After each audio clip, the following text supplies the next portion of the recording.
Berlatar pada tahun 2003 di sebuah desa di Sudan Selatan. Suatu malam terlihat para warga yang sedang tertidur pulas. Tak lama mereka dikejutkan dengan kedatangan pasukan pemberontak yang tiba-tiba menyerang desa. Mereka menyerang tanpa ampun dan membunuh para warga. Mereka pun menculik anak-anak untuk dijadikan tawanan dan bahkan akan dijadikan tentara pemberontak. Mereka juga membakar semua rumah yang ada di sana. Terlihat salah satu anak diperintahkan untuk membunuh orang tuanya. Karena jika ia menolak, maka ia dan juga saudaranya yang akan dibunuh. Mau tak mau, anak itu pun menuruti perintahnya.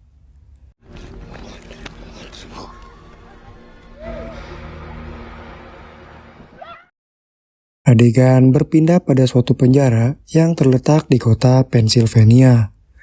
Terlihat ada seorang lelaki yang baru saja dibebaskan dari masa tahanannya. Orang itu adalah Sam Childers. Sam adalah seorang pecandu narkoba dan juga alkohol. Sekaligus ia adalah anggota dari geng motor. Setibanya di luar, terlihat istrinya yang bernama Lynn sudah menunggu dan menjemputnya untuk pulang.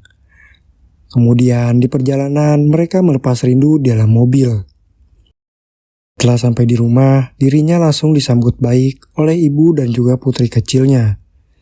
Di dalam rumah, Sam menanyakan kepada istrinya kenapa ia tidak bekerja. Diketahui dulunya Lynn bekerja sebagai penari erotis. Namun ia sadar pekerjaannya selama ini tidak baik di mata Tuhan. Dan menurutnya lebih baik bekerja sebagai pelayan restoran, karena uang yang dihasilkannya jauh lebih halal. Tidak terima mendengar istrinya, kemudian ia pergi mengendari motor menuju ke sebuah bar. Di sana terlihat ada teman-temannya yang sedang berkumpul. Lalu ia bertemu dengan sahabatnya yang bernama Donnie. Mereka berbincang-bincang sampai akhirnya ia ditawari sebuah narkotika dan Sam pun melakukan kegiatan itu.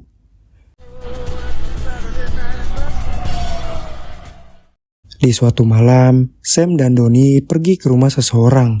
Penghuni rumah itu menolak kedatangan mereka. Sam pun memaksa masuk dan melepaskan tembakan yang membuat pintu rumah itu rusak. Mereka meminta penghuni rumah itu menyerahkan semua uang serta mengambil semua narkoba yang ia punya.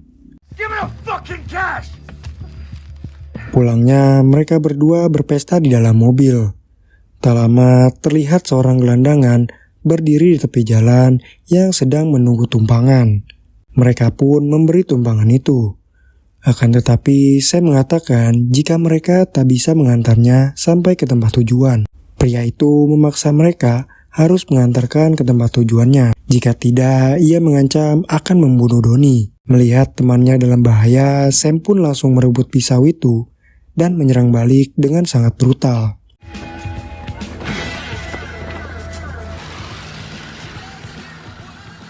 Kejadian itu membuat dirinya syok dan menjadi ketakutan. Ia memohon kepada istrinya untuk menolongnya. Esok harinya, ia bersama keluarganya pergi mendatangi sebuah gereja yang sedang mengadakan acara pembaptisan. Di dalam gereja, seorang pastor meminta kepada orang-orang yang bersedia untuk dibaptis.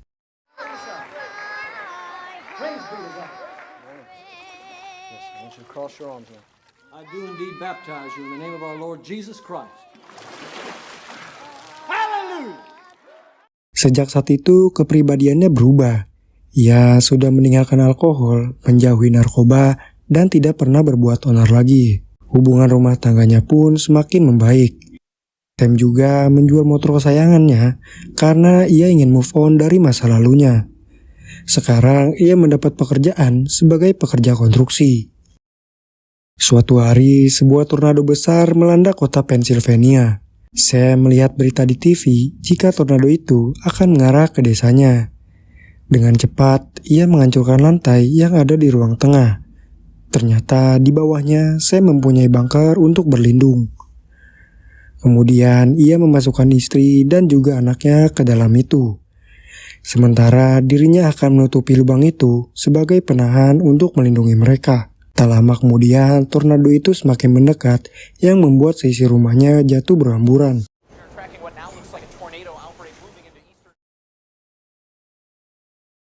Sam mencoba membangun kembali sebagian rumahnya yang hancur.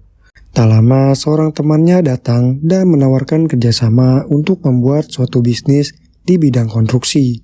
Singkat cerita, bisnis mereka berkembang dengan sangat cepat, sehingga Sam pun mampu membelikan rumah baru untuk keluarganya.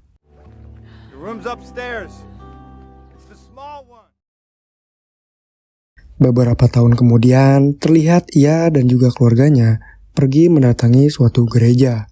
Kebetulan gereja itu kedatangan tamu istimewa, yaitu seorang pastor yang datang dari Uganda Utara.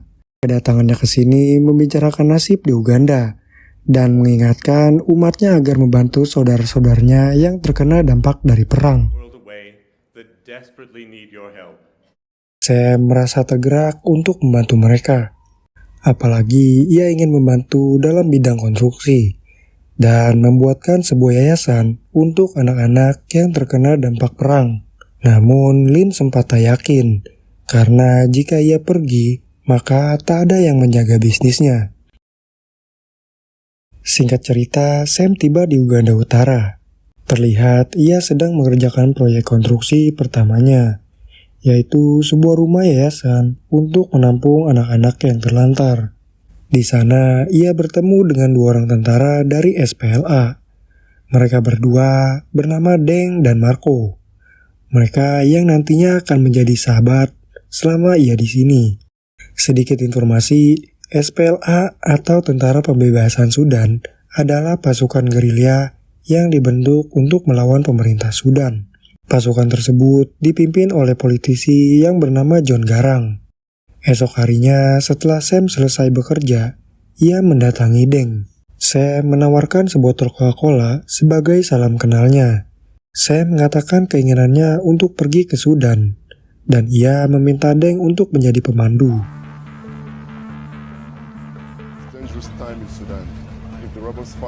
Singkatnya, mereka sampai di suatu penampungan. Terlihat banyak orang yang tinggal di sana. Penampungan itu juga terlihat sangat buruk karena kurangnya fasilitas dan juga air bersih. Akibatnya banyak penyakit seperti kolera dan malaria yang juga menyerang mereka. Mereka terpaksa pergi dari desa untuk menghindari serangan dari pasukan pemberontak lain yang bernama LRA. Terlihat ada seorang wanita kulit putih di penampungan itu. Ia berprofesi sebagai tenaga medis. Wanita itu meminta saya membantu memindahkan pasiennya. Pasien itu mendapat luka parah di bagian mulutnya. Itu dikarenakan ia terlibat debat dengan pemberontak dan mereka memotong bibirnya. Malamnya mereka menginap di sana. Di dalam kamar mereka saling tukar pikiran. Deng memberitahu Sam jika LRA adalah kelompok yang mereka lawan selama ini. Namun persenjataan mereka cukup terbatas untuk menghadapinya. Deng hanya berharap bantuan dari dunia datang menolong negaranya. Di saat mereka berdua ingin beristirahat, Sam dikejutkan dengan segerombolan anak-anak yang datang ke penampungan itu. Mereka semua memang sengaja dikirim oleh orang tuanya, supaya mereka bisa terhindar dari serangan pasukan LRA yang selalu menyerang setiap malam. Karena merasa iba, Sam pun menyuruh beberapa dari mereka untuk tidur bersamanya.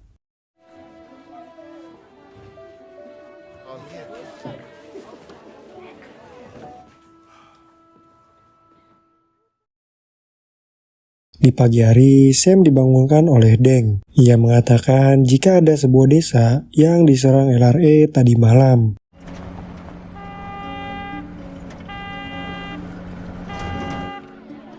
Deng mengajaknya untuk melihat desa itu. Terlihat ada banyak korban yang berjatuhan dan rumah-rumah yang habis terbakar. Sam yang melihatnya pun merasa heran karena ini adalah kali pertamanya melihat kejadian yang mengerikan. Lalu Sam melihat seorang bocah yang sedang mengejar anjingnya. Tak lama terdengar suara ledakan dari arah bocah itu. Dan ternyata ledakan tersebut berasal dari ranjau yang diinjak oleh bocah itu. Kemudian Sam mendapati bocah itu sudah tak bernyawa. Sampai ia tak kuat menahan tangis melihat bocah itu.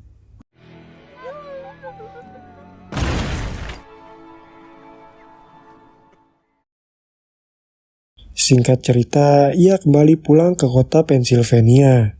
Terlihat keluarganya yang menjemputnya di bandara. Setibanya di rumah, ia tak bisa melupakan kejadian yang ada di Sudan. Ia merasa anak-anak di sana sangat membutuhkan pertolongannya. Kemudian Lin baru bangun dari tidurnya. Ia menemukan suaminya berada di ruang kerja. Rupanya Sam belum tidur dari semalam.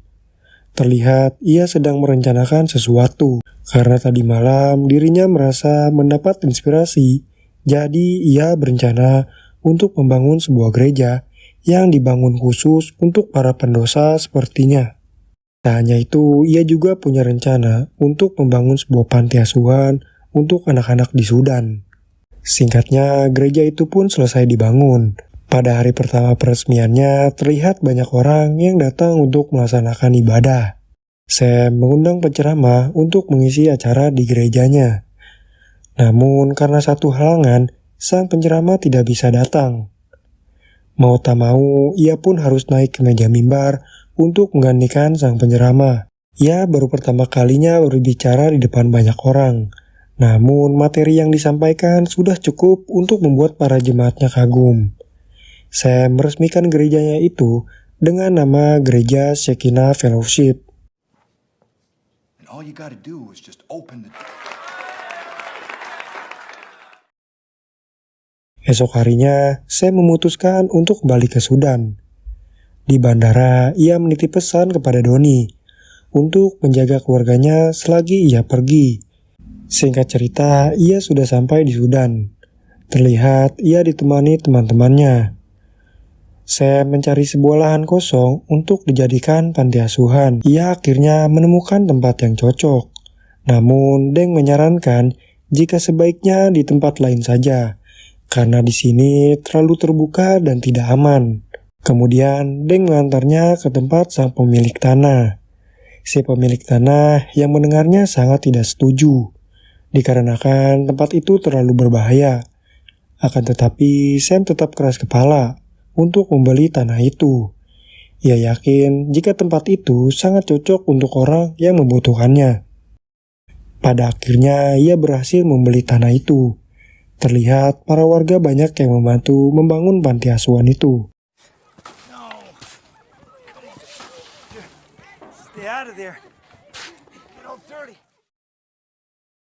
Suatu malam ketika Sam belum tidur, tiba-tiba ia mendengar suara tembakan. Tembakan itu diduga ulah pasukan LRA yang menembaki pemukiman sekitar. Dengan cepat, ia meminta senjata pada Deng dan langsung menyelamatkan semua anak-anak. Sambil melakukan pengawalan, ia juga melindungi mereka dari serangan musuh. Baku tembak terus terjadi hingga semua musuh yang ada berhasil dikalahkan oleh mereka.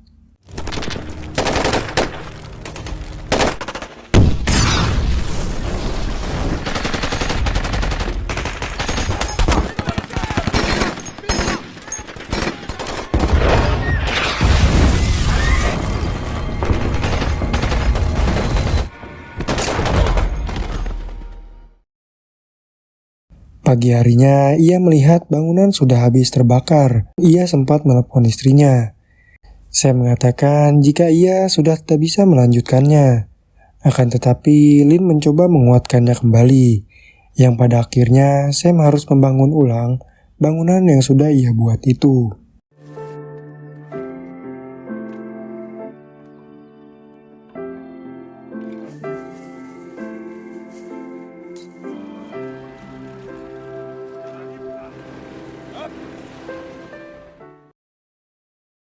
Sam menghibur diri dengan mengajak anak-anak untuk main bisbol.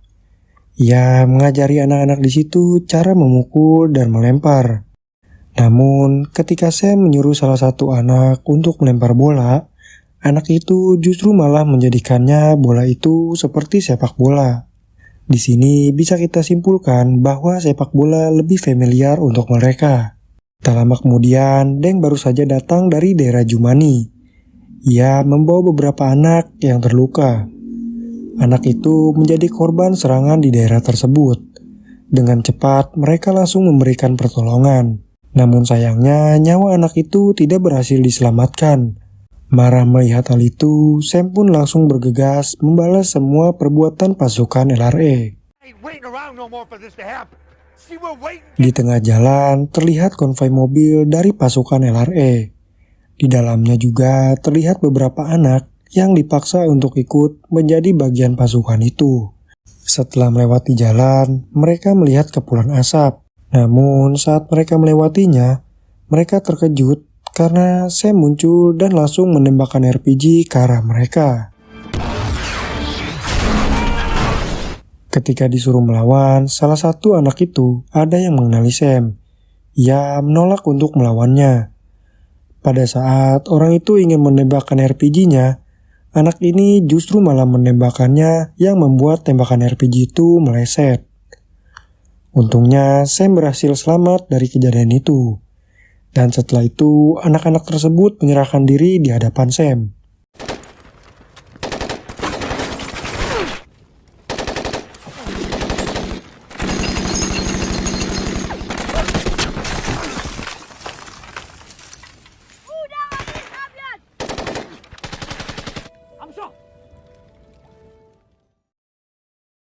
Esok harinya, Sam berencana pulang ke negaranya.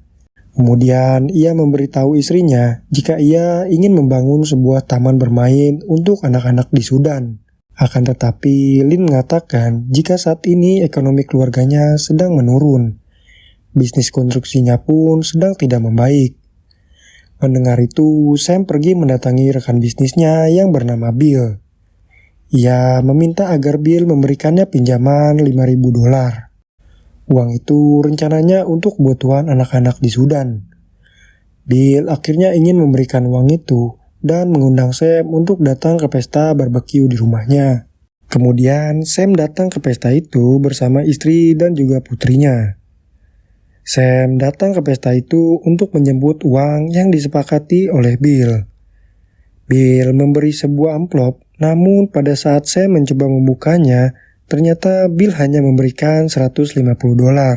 Ia kecewa pada Bill karena menganggapnya seorang pengemis. Why are we leaving so soon? Get in the car. $150. I asked him for $5,000. Untuk mendapatkan uang itu, ia terpaksa harus menjual semua senjata dan juga mobil miliknya. Singkat cerita, Sam sampai di Sudan. Terlihat taman bermain itu sudah selesai ia bangun. Terlihat juga anak-anak di sana nampak sangat gembira melihatnya. Namun ada salah satu anak yang tidak ikut bermain. Anak itu nampak burung dan terus memikirkan saudaranya. Sam mencoba menghiburnya, namun karena kendala bahasa, anak itu hanya bisa terdiam. Tak berselang lama, sebuah konvoi mobil datang ke tempat mereka. Ternyata itu adalah konvoi tentara SPLA yang datang bersama pemimpin mereka. Ia datang ke sini untuk berterima kasih kepada Sam atas semua perjuangan dan bantuan yang selama ini ia berikan untuk warganya. Get to see myself. Well, this is it. Wish I had more men like you. Come, this is my guest. Sehabis itu, ia pergi ke suatu tempat. Karena ia mendapat kabar dari seorang intel jika ada anak-anak yang sedang ditawan. Sesampainya di sana, mereka menemukan 2 orang anak yang sedang duduk. Kaki mereka diikat dan tidak bisa berjalan. Lalu Sam dan yang lainnya mencoba mendatangi mereka. Tiba-tiba saja seseorang menyerang mereka. Tembakan itu mengenai salah satu anggota yang membuatnya tewas. Dengan cepat, mereka pun segera berlindung.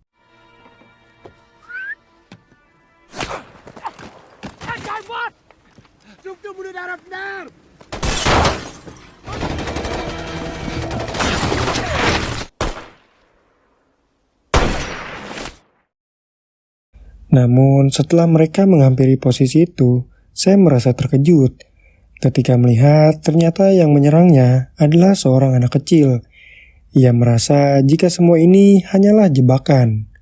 Kemudian Sam pergi ke kota untuk membeli kebutuhan makanan. Di sana ia bertemu dengan seorang perawat yang ditemuinya di penampungan. Di dalam pembicaraannya, wanita itu mengatakan jika namanya sudah sangat terkenal dan anak-anak di penampungan selalu membicarakannya. Anak-anak juga mengatakan bahwa Sam seperti memiliki kekuatan dan dijaga oleh malaikat yang membuat dirinya tak bisa dibunuh. Malamnya saat sedang perjalanan pulang, mereka bertemu dengan mobil lain.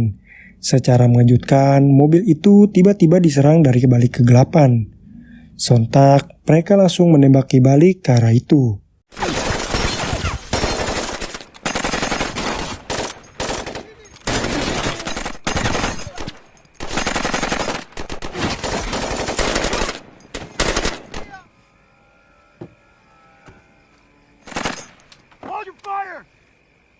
Setelah merasa semuanya telah terbunuh, Sam melakukan penyusuran di tempat itu.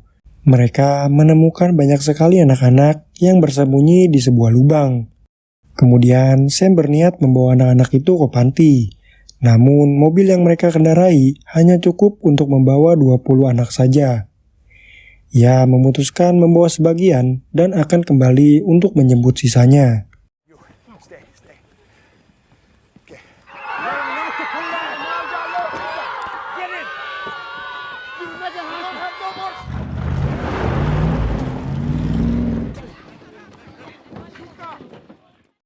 Dengan cepat, ia kembali ke tempat itu lagi. Ketika sampai di sana, ia tak menemukan anak-anak itu berada di lubang. Sam justru melihat mereka semua dalam keadaan sudah tak bernyawa. Melihat kejadian itu, hatinya sangat hancur. Ia memutuskan untuk kembali ke Amerika. Ia merasa bersalah atas kematian anak-anak itu. Terlihat wajahnya yang selalu murung. Di lain sisi, keuangannya juga semakin memburuk. Dana untuk anak-anak panti mulai menipis. Kemudian Sam mencoba mendatangi bank untuk mengajukan pinjaman. Namun pihak bank sudah tidak bisa memberikannya dana lagi. Karena beberapa waktu lalu dirinya baru saja mengajukan pinjaman. Or a vacation or something like that. I'm asking for an extra. Completely leveraged. See this? Yes. Hey, but nothing. Di rumahnya, ia melihat berita bahwa John Garang tewas dalam kecelakaan helikopter. Hal itu membuat dirinya semakin sedih. Di lain sisi, dirinya terlalu ambisius sampai ia melupakan keluarganya. Ia lebih memilih mengurus anak-anak di Sudan dibanding mengurus keluarganya. Melihat hal itu, putrinya pun marah dan membandingi rasa kepeduliannya dengan anak-anak di panti. Sam emosi mendengar putrinya. Namun, Donnie mencoba melerainya, akan tetapi malah ia yang kena batunya. Sam memaki Donnie, sampai kata-kata yang tak pantas keluar dari mulutnya. Now get the fuck out of here. Before I put you. Beberapa hari kemudian, sahabatnya Donnie meninggal dunia. Ia diduga overdosis akibat berlebihan memakai narkoba. Itu dikarenakan dirinya depresi sejak Sam memarahinya. Kepergian Donnie membuatnya sangat terpukul. Terlebih, Donnie sudah menjadi sahabatnya selama ini. There's purpose for what happened to Donnie. For all of us. And when it's time to call us on. Sepulang dari sana, Lynn dan putrinya terkejut melihat sekumpulan orang yang membawa barang-barang mereka. Ternyata Sam menjual bisnis konstruksinya. Dengan alasan ia ingin membeli truk baru untuk mengangkut anak-anak yang ada di Sudan. Sam juga mengambil semua sisa uang miliknya. Hal itu lantas dicegah oleh istrinya, namun Lynn tidak bisa berbuat apa-apa. Seperti yang kita ketahui jika Sam adalah seorang yang keras kepala. Baby, when there ain't no more to give.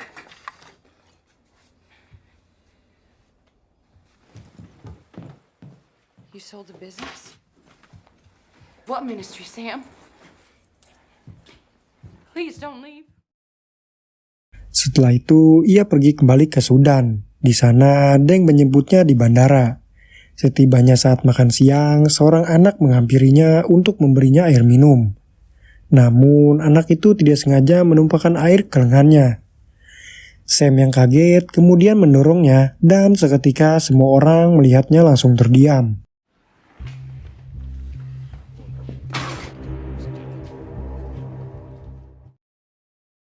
Adegan berpindah memperlihatkan konvoi truk yang sedang melewati jembatan.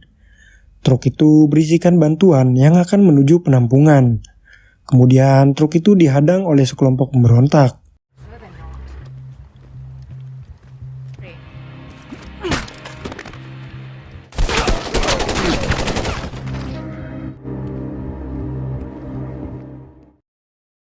Suatu malam ketika Sam sedang istirahat, ia kedatangan tamu di kamarnya.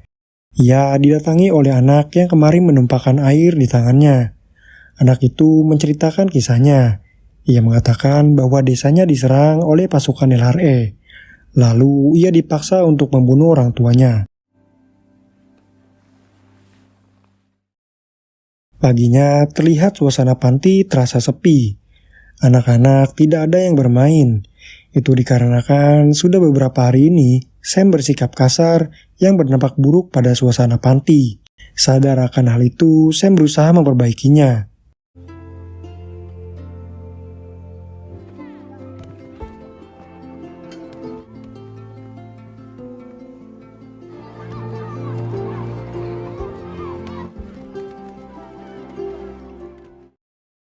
Setelah itu, ia menghubungi keluarganya yang ada di rumah. Kemudian putrinya menjawab telepon dari Sam. Demi memperbaiki hubungan keluarga mereka, Sam pun meminta maaf kepada putrinya dan juga istrinya. I love you, Buck. You said tree, I'm thinking of a knee. I love you too, Dad. Tak lama, Ding datang menghampirinya. Ia diberitahu warga jika pasukan LRA bergerak menuju perbatasan. Dengan cepat, mereka pun langsung menuju ke tempat itu. Tak lama, terlihat sebuah konvoi iring-iringan pasukan LRA. Mereka yang melihatnya langsung menyerang konvoi itu dengan menggunakan RPG.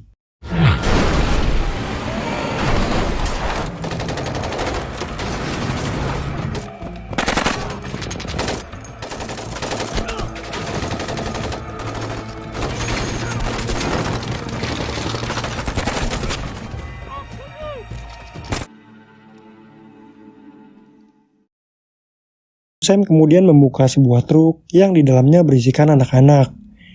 Ketika ia ingin membawa anak-anak itu, sialnya hanya satu mobil yang bisa mengangkut mereka. Oleh karena itu, ia menyuruh teman-temannya untuk membawa sebagian, sementara dirinya dan yang lain akan tetap menunggu bergantian.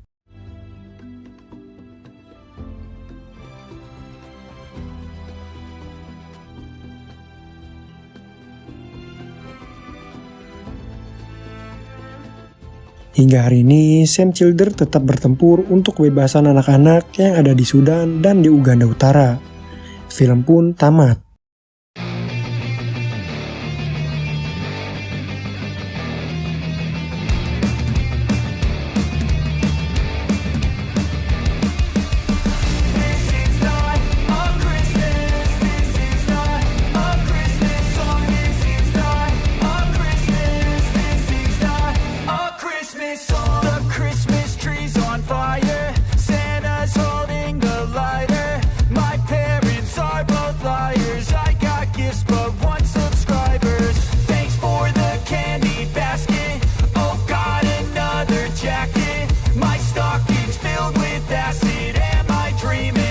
Just happened. This is not a Christmas. This is not a Christmas song. This is not a Christmas. This is not a Christmas song. This is not a Christmas. This is not a Christmas song. This is not a Christmas. This is not a Christmas song. My neighbors compete to see who can put up more blinding lights. The kids all wish away the month 'cause they